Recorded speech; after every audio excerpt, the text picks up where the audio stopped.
If your best friend stole everything you built together over 20 years, could you forgive them? This is the true story of Carlos and Miguel, two friends who started from nothing and ended up as mortal enemies because of a betrayal involving millions of dollars, forged documents, and a legal war that lasted almost a decade. There are many stories about businesses that went wrong, but few were as painful as watching a childhood friendship turn into pure hatred because of money. What you're about to hear isn't just about numbers and contracts, it's about broken trust, accumulated lies, and the question we all ask ourselves: how far is a person capable of going when greed takes over? And more importantly, what really happens to all that money when everything falls apart? Carlos and Miguel met when they were 12 years old at a public school on the outskirts of Sao Paulo. They were inseparable. They played soccer together, studied together, dreamed together. When they turned 18, they made a pact. One day, they would have their own business. It didn't matter what. All that mattered was that it would be theirs. Life took its course. Carlos went to work as a salesman at a construction materials store. Miguel started as a helper in a mechanic shop, but that dream never died. Every Friday after work, they met at a cheap bar and planned. They wrote down ideas on napkins, did calculations on pieces of paper, saved every penny they could. It took 5 years. 5 years of sacrifice, of giving up parties, of driving old cars, of living in small places. But in 2003, they finally saved enough money. 20,000 reals. Nowadays, that doesn't seem like much, but back then, for two kids from the outskirts of Sao Paulo, it was a fortune. They opened a small auto parts distribution company. The name of the company? CB Distributors. C for Carlos, B for Miguel's last name, which was Barbosa. 50-50, 50% for each one. Everything documented, everything proper. Or at least that's what Carlos thought. The first years were difficult, very difficult. They worked 16 hours a day, woke up at 5 in the morning to receive merchandise, stayed until midnight doing accounts, calling clients, solving problems. Many times they slept in the warehouse itself because they were too tired to go home. But the effort paid off. The company grew. First they got 2 employees, then 5, then 10. By 2007, they already had 30 people working for them. Revenue had multiplied by 20. They managed to buy a bigger warehouse, bought trucks, expanded to other cities. Carlos took care of the operational side. He was always at the warehouse, managing inventory, talking to employees, making sure everything worked perfectly. Miguel took over the financial and commercial side. He negotiated with suppliers, closed big contracts, handled the accounting. For years, everything worked like clockwork. They trusted each other completely, never questioned each other's decisions. If Miguel said an investment was necessary, Carlos agreed. If Carlos needed to hire more people, Miguel approved. It was a perfect partnership, or at least it seemed to be. The first cracks started to appear around 2012. Small things, almost imperceptible. Miguel started arriving later to work. Sometimes he wouldn't show up for days, saying he was in important meetings with clients. Carlos didn't care much. After all, business was going well. Very well, actually. They were already making over 5 million reals a year, had 50 employees, 3 warehouses, a fleet of 15 trucks. Carlos had managed to buy a nice house for his family. Miguel also seemed to be living well. Maybe too well. It was Carlos's wife who noticed first. At a barbecue at Miguel's house, she noticed details that Carlos had ignored. The new car, the expensive watch, the giant renovation on the house, the pool. She commented to Carlos that night, "Honey, don't you think it's strange? You guys earn the same, but Miguel is spending way more than us." Carlos laughed. "Relax, he's always been more of a spender. He must have financed everything." But the seed of doubt had been planted. Carlos started paying more attention, and the more he paid attention, the more strange things he saw.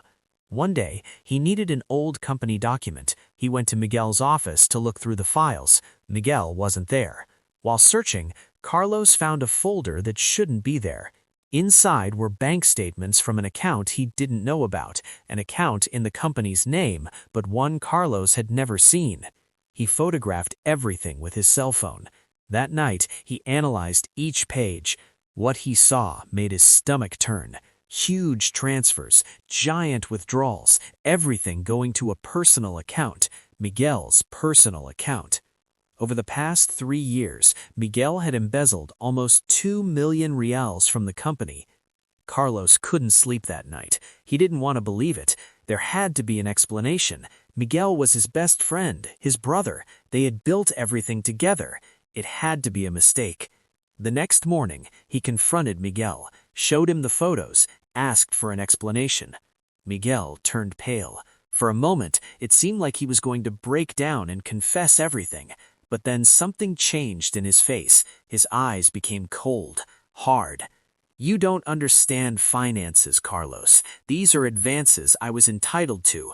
I handle the entire commercial side, close the big contracts. I deserve a bigger share of the profits." "But we're 50-50. It's always been that way." "On paper, yes, but in practice, I do much more than you. You just stay in the warehouse moving boxes.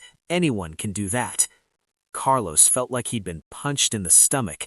These words came from the person he considered his brother, from the person he shared bread with when neither of them had anything.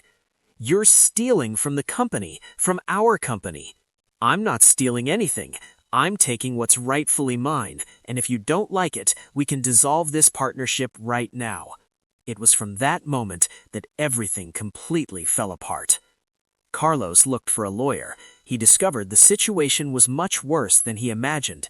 Miguel hadn't just embezzled money, he had forged documents, had created fake contracts, had registered a parallel company in his mother's name and diverted part of the sales there, had manipulated the accounting to hide everything. The total? 4 million reals over 5 years. Carlos filed a lawsuit, asked for the dissolution of the partnership and the return of all the embezzled money. Miguel hired expensive lawyers and started to counterattack, claimed that Carlos was incompetent, that he didn't understand business, that the embezzlements were actually legitimate investments that Carlos was too stupid to understand. The legal war began, and it was brutal. The lawsuit lasted 8 years, 8 years of hearings, accounting audits, witnesses, appeals.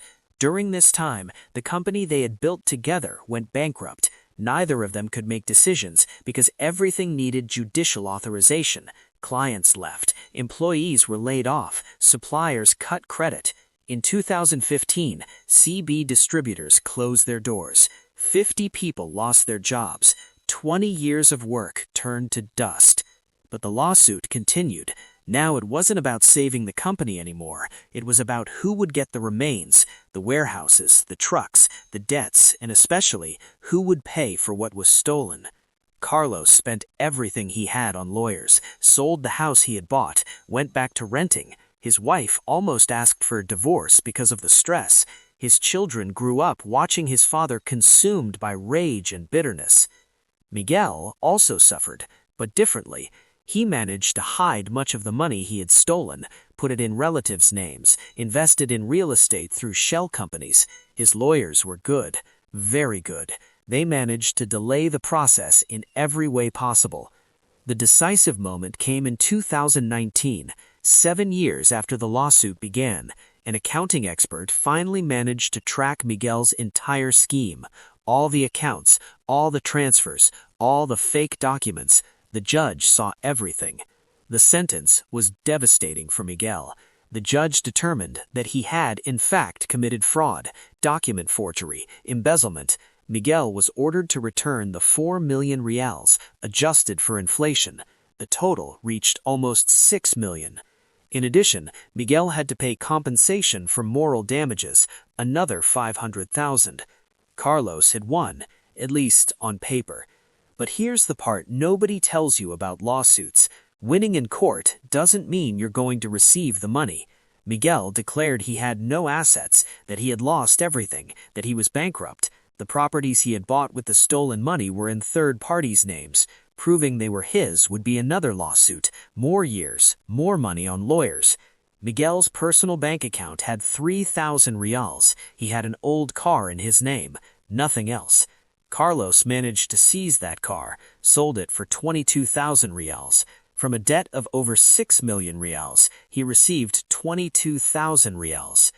Today, in 2026, Carlos works as a manager at a distribution company. It's not his, it's someone else's. He earns a fixed salary. He's 53 years old, never tried to open his own business again.